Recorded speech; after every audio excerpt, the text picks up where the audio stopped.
So last Sunday, my friend Jared invited me over because he claimed he'd finally gotten his life together.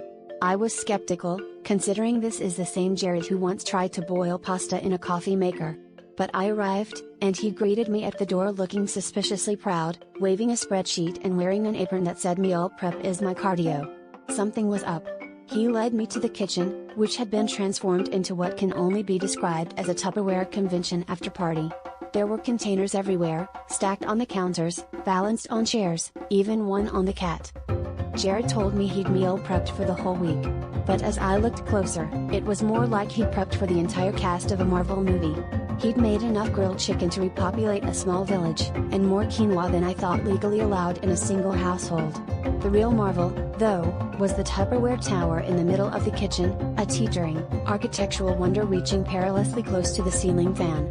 I asked if he was planning to feed a family of 12, and he just winked and said, "You never know when you'll get hungry." Things got weird when the sun started to set and the kitchen lights flickered on. Except, half the kitchen was still in shadow, because the Tupperware tower had grown so tall it literally blocked the window.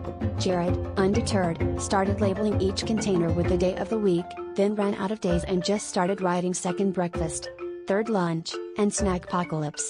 When I suggested maybe he could freeze some of it, he replied, "I would, but my freezer is full of Tupperware from last time."